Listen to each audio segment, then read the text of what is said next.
পেয়ারা বর্তমানে সবথেকে বেশি চাষকৃত ফলের মধ্যে অন্যতম।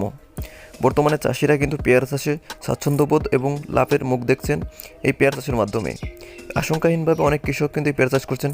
বর্তমানে বাংলাদেশের চুয়াডাঙ্গা, নাটোর এবং রাজশাহী, চাঁপাইনবাবগঞ্জ এসব এলাকায় পেয়ারা কিন্তু ব্যাপকভাবে চাষ হচ্ছে এবং কৃষকরা মুনাফা দেখছেন।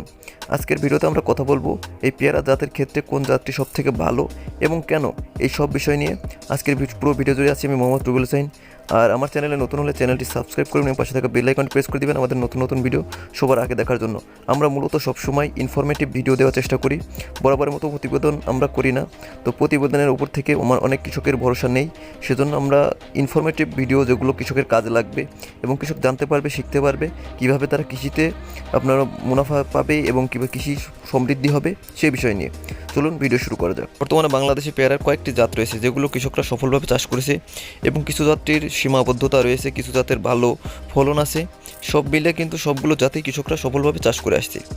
তো প্রথমে যদি আমরা জাতের কথায় বলি, তার সর্বপ্রথম আমাদের পেয়ারার যে জাতি ছিল সেটা হলো থাই 3 এবং এরপরে আসে থাই 7, দেন থাই 5 এবং থাই গোল্ডেন 8।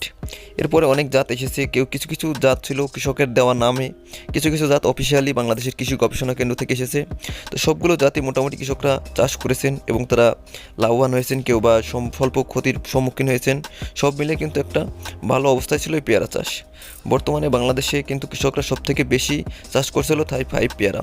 কেন এই পেয়ারাটা এত বেশি চাষ করছে বাংলাদেশে, আজকের ভিডিওতে সেই বিষয় নিয়ে কথা হবে। আজকে আমি এই ভিডিওতে থাই 5 পেয়ারার দুইটা গুরুত্বপূর্ণ বিষয় নিয়ে কথা বলবো, যে বিষয়গুলো কৃষকরা কিন্তু অধিকাংশভাবেই জানে না, যেগুলো কিন্তু আপনারা যেখান থেকে এই তথ্যগুলো পাবেন না।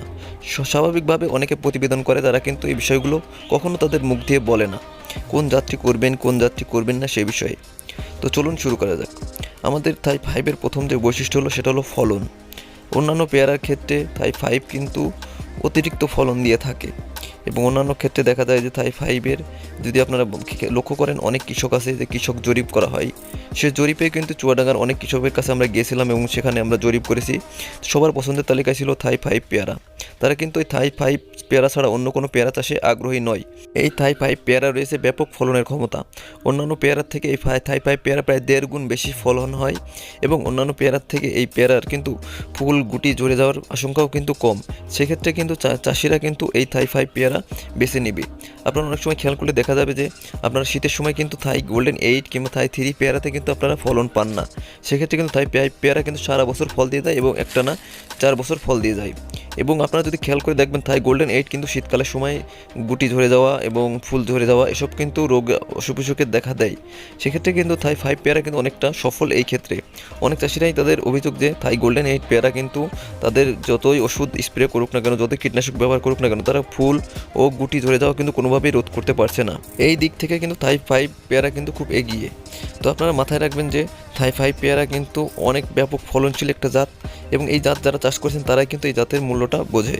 এছাড়াও কিন্তু থাই 5 জাতে রয়েছে আপনার রোগ প্রতিরোধ ক্ষমতা এবং ফল ও ফুল গুটি ঝরে যাওয়ার প্রতিরোধ করার ক্ষমতা। আপনারা অনেক সময় খেয়াল করলে দেখবেন যে অন্যান্য জাতে কিন্তু আপনার ফুল ফল ঝরে যায় এবং এই শীতের সময় যখন পেয়ারার দাম থাকে তখন কিন্তু গাছে ফুল ফল নেই বললেই চলে। আমরা চুয়াডাঙ্গার কৃষকের অনেক জরিপ করে দেখেছি যে তারা বলেছে যে গোল্ডেন 8 পেয়ারার জাতে কিন্তু শীতের সময় আসলে যখন বাজারে ভালো দাম থাকে ওই সময় কিন্তু গাছের ফুল গুটি ঝরে যায় এবং এটা কোনোভাবেই রোধ করা সম্ভব হয় না, যতই আপনারা কীটনাশক ওষুধ ব্যবহার করেন না কেন। কিন্তু থাই 5 এই জাতে কিন্তু এই রোগটা খুব কম। আপনারা অনেক সময় দেখা যায় যে থাই 5-এ কিন্তু অন্যান্য গাছের জাতের তুলনায় কিন্তু এই রোগটা কম হয়ে থাকে, যার কারণে অনেক কৃষক কিন্তু এই চাষটা ক্ষেত্রে থাই 5-কে কিন্তু বেছে নেবেন। তো এই থাই 5 জাতের এইসব গুণাবলীর কারণে কিন্তু থাই 5 জাত এখনও কিন্তু বাজারে সেরা। আরেকটা কথা আপনাদের বলে দিই যে আপনারা অনেকেই মনে করেন যে থাই 5-এর দাম বেশি কিংবা গোল্ডেন 8-এর দাম বেশি, এটা ভুল ধারণা। পেয়ারার বাজারে সব পেয়ারার দাম একই রকম থাকে এবং পেয়ারা আপনার পাকার দিক থেকে কোনটা বেশি পরিপক্ক এবং কোনটা সুন্দর দেখতে এই তুলনায় দাম হয়ে থাকে। সুন্দর সাইজের পেয়ারাগুলোর দাম বেশি থাকে, তাছাড়া কিন্তু অন্যান্য পেয়ারার সাইজের দাম বেশি থাকবে এমন কোনো কথা নয়। আপনার পেয়ারা যদি একটু ছোটো হয় তাহলে কিন্তু দাম কম থাকতে পারে। তো আশা করি বুঝতে পেরেছেন। আর আজকের ভিডিও এই পর্যন্ত ছিল। ভিডিওটি ভালো লাগলে অবশ্যই একটা লাইক দেবেন, চ্যানেলে নতুন হলে চ্যানেলটি সাবস্ক্রাইব করুন, পাশে থাকা বেল আইকনটি প্রেস করে দিন আমাদের নতুন নতুন ভিডিও সবার আগে দেখার জন্য। ভালো থাকবেন, সুস্থ থাকবেন।